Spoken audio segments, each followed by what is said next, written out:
Hello guys, എല്ലാവർക്കും അബിയ town Divas വേൾഡിലേക്ക് സ്വാഗതം. അപ്പോൾ നമ്മൾ ഇന്ന് എടുക്കാൻ പോകുന്നത് ഒരു ചെറിയ ഹോം ടൂറാണ്. അപ്പോൾ ഇതാണ് എൻ്റെ ബിൽഡിങ്. ഞാൻ കാണിച്ചു തരാം നിങ്ങൾ എൻ്റെ ബിൽഡിങ്. ഇതാണ് എൻ്റെ ബിൽഡിങ് വരുന്നത്. പിന്നെ നമ്മൾ ഇവിടെ നിന്ന് അങ്ങോട്ട് കയറി ചെല്ലുമ്പോൾ ഇവിടെ ഇങ്ങനെ സ്റ്റെപ്പാണ്. ഇത് ഗ്രൗണ്ട് ഫ്ലോർ തന്നെയാണ് ഗൈസ് വരുന്നത്. അങ്ങനെ നമ്മൾ ഈ സൈഡിലും റൂമുകളൊക്കെ ഉണ്ട്. പിന്നെ ഈ സൈഡിലോട്ടാണ് നമ്മുടെ റൂം വരുന്നത്. അങ്ങനെ നമ്മൾ ഇങ്ങോട്ട് വരുമ്പം ഈ റൂമിൽ ഇപ്പം പുതിയ ആൾക്കാർ വരാൻ പോവാണ്. അപ്പം ഇതാണ് നമ്മുടെ റൂം. റൂം നമ്പർ 7 ആണ് നമ്മുടെ റൂം. അപ്പം നമ്മുടെ റൂമിൻ്റെ അകത്തേക്ക് കയറി ചെല്ലുമ്പോൾ ഇത് കണക്കാണ് ഇരിക്കുന്നത് ഗൈസ്. എന്നിട്ട് നമുക്കിവിടെ ചെരുപ്പൊക്കെ ഊരിയിട്ടിട്ട് ഫസ്റ്റ് തന്നെ ഞാൻ കാണിക്കാൻ പോകുന്നത് നമ്മുടെ കിച്ചണാണ് ഗൈസ്. കിച്ചണിലെ ലൈറ്റ് നമുക്കിടാം.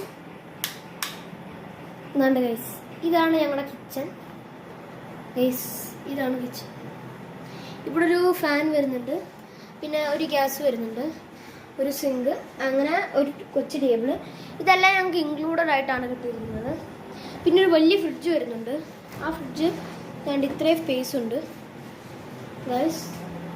നല്ല ഫ്രീസറിലും നല്ല സ്പേസ് ഉണ്ട് ഗൈസ്.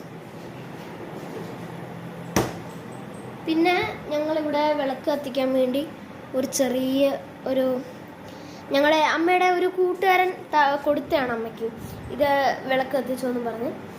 പിന്നെ ഇവിടെ ഞങ്ങൾ ഡേ ടു ഡേ എന്ന് പറയുന്നത് ഇവിടുത്തെ ഒരു കടയിൽ നിന്ന് ഞങ്ങൾ മേടിച്ചതാണ്.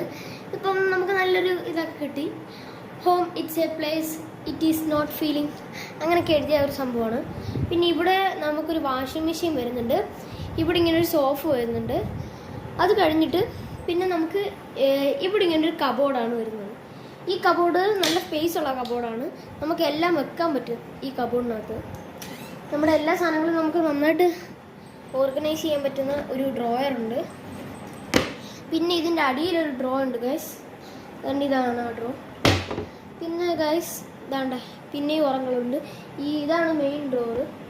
പിന്നെ സൈഡിലും വേറൊരു ഡ്രോ ഉണ്ട്. അപ്പോൾ ഇത്രയും വലിയൊരു ഷെൽഫാണ് നമുക്ക് വരുന്നത്. പിന്നെ വാഷിംഗ് മെഷീൻ. പിന്നെ വരുന്നതെന്ന് വെച്ചാൽ നമ്മുടെ ഇവിടുന്ന് നോക്കുവാണെങ്കിൽ ഇത്രയാണ് ഗൈസ് ഹാള് വരുന്നത്. പിന്നെ നമ്മൾ ബാത്റൂമിനകത്തോട്ട് കയറുവാണെങ്കിൽ നമുക്ക് ദാണ്ട് ഇങ്ങനെയാണ് ബാത്റൂം. ഇത് നമുക്ക് ഫാനും അങ്ങനെ എല്ലാമായിട്ട് വരുന്നതാണ് ഗൈസ്. വാഷ് ബേസ് ഉണ്ട്, ക്ലോസറ്റ് ഉണ്ട്, പിന്നെ കുളിക്കാൻ വേണ്ടി ഒരു പ്ലേസ് ഉണ്ട് ഗൈസ്. അപ്പോൾ നമുക്ക് അങ്ങനെയാണ് വാഷ്റൂമിൻ്റെ സ്ഥലങ്ങൾ വരുന്നത്. പിന്നെ ഗൈസ് നമ്മുടെ മെയിൻ സംഭവം എന്ന് പറയുന്നത് ബെഡ്റൂമാണ് ഗൈസ്. ഇവിടെ ചെച്ചു അമ്മ എല്ലാവരും ഉണ്ട് ഗൈസ്. നമ്മുടെ ചെച്ചു ഒന്ന് വന്നിട്ടുണ്ട്. നമുക്ക് ബെഡ്റൂമിനകത്ത് വരുന്നതെന്ന് വെച്ചാൽ നമുക്ക് ഇവിടെ ഒരു ബെഡ് കട്ടിൽ സഹിതം ഉണ്ടായിരുന്നു.